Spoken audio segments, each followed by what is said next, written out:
아내가 죽어요. 노국 대장공주의 죽음이 공민왕의 이성을 마비시키는 단계로 갔다고 밖에 볼 수 없어요. 그거는 너무 정확해요. 초반의 통치에 비해서 후반이 완전히 망가져요.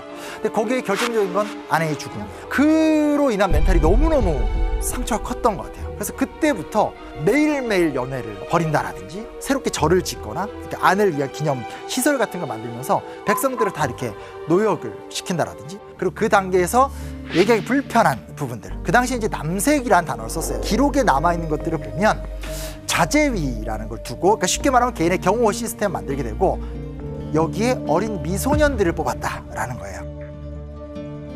그리고 그중에 홍윤을 비롯해서 몇몇 호위무사들은 굉장히 특별한 관계를 가졌다라고 추정이 돼요. 그래서 결국은 공민왕이 살해를 당하게 되는 배경 과정에는 동성애인에 의해서 암살을 당했다라고 얘기하는 부분이 하나 있고요. 한편에서 또 뭐가 있냐면 이 호위무사들 중에서 어린 미소년 중에 굉장히 괜찮은 아이들을 자꾸 이렇게 자기 후궁들과 동침을 강제로 시켜요. 왕실의 법도와 그 당시 윤리관이라는 게 있는데 그걸 다 깨고 자제위의 무사들과 후궁들을 강제로 동침을 시켜요. 그래서 그 과정 속에서 이제 뭐 이띠 한씨가 홍윤과 동침을 해서 회임을 하게 되니까 얘를 내 후사로 만들어야 되겠다. 그래서 홍윤을 죽이려다가 거꾸로 이제 암살을 당했다. 이런 게 이제 기록상 유추할 수 있는 부분이에요. 근데 제가 말이 조심스러운 것은 그 전에 많은 역사학자들은 이 기록을 주목하지 않았어요. 두 번째는 삼국사기라는 게 고려시대에 쓰여지듯이 고려의 역사를 정리하는 건 다 조선 전기 때 쓰여진 문서들이에요. 고려가 이렇게 해서 망할 수밖에 없었고 조선이 이렇게 해서 세워질 수밖에 없었다라는 멸망의 당위성을 설명해야 돼요. 근데 그 멸망의 당위성 중에 제일 좋은 건 국왕의 타락, 이게 되게 중요한 거예요. 근데 이제 문제는 뭐가 있냐면 유학자들은 심하게 역사책을 쓸 적에 사실을 왜곡하는 스타일들이 아니에요. 이게 없는 얘기를 또 쓰는 사람들은 아니기 때문에 무조건 이 이야기는 조작됐다 날조됐다고 얘기하기엔 이것도 힘들어요. 그래서 이 딜레마는 누구도 풀 수가 없어요. 공민왕의 아들이 우왕인데 그 우왕이 알고 보니까 신돈의 아들이더라. 반대편에서 근데 그건 조선시대 때 쓰여진 기록이니까 이 조선에서 공민왕을 욕하면서 왕조의 정당성을 깨려고 한 소리 아니냐. 기록상은 정확히 알 수 없는데 정황상으론 신돈의 아들일 확률이 훨씬 높습니다.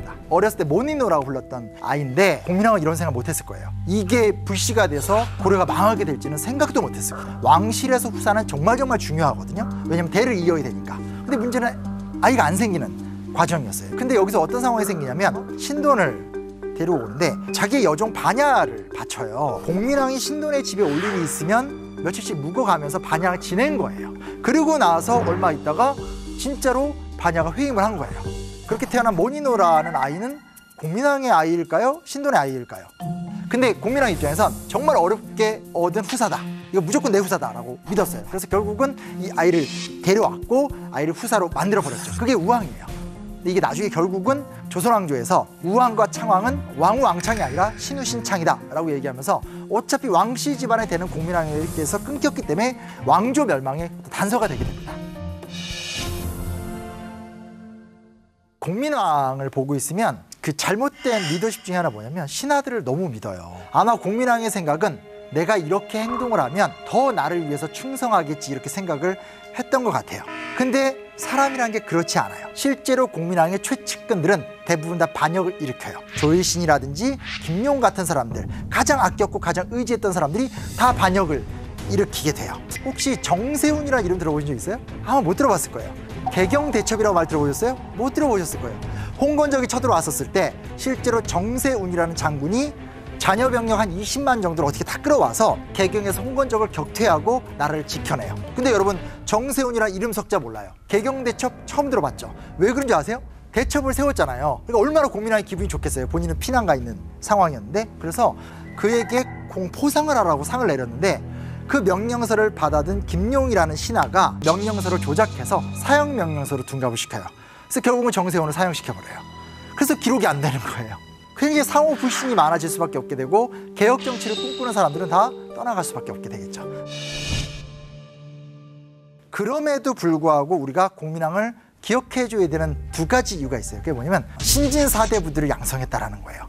기록이 뭐라고 나오냐면 이색이란 아주 당대에 유명한 성리학자입니다. 이색을 등용해서 성균관을 개수하고 성균관에 100여 명의 신진 유림들을 키워냈다, 뭐 이런 식의 기록이 나와요. 근데 그렇게 양성됐던 인재 중에 끝까지 고려의 충절을 지켰던 사람이 바로 그 유명한 정몽주. 그리고 개혁으로는 이 사회는 바뀔 수 없다. 조선의 창건자 정도전이 다 성균관에서 배출이 됐어요. 결국은 마지막까지 고려를 지키려고 했던 사람과 고려라는 낡은 트리거리를 버리고 새로운 나라를 세우려고 했던 창조적 혁신가도 결국은 공민왕의 품속에서 자라났다는 거. 이거 좀 기억했으면 좋겠고요. 또 하나는 끝까지 자기 의지를 관철시켜요. 뭘 관철시키냐? 반원 자주정책. 적어도 공민왕은 세계의 대세만큼은 정확히 읽어냈던 사람이에요.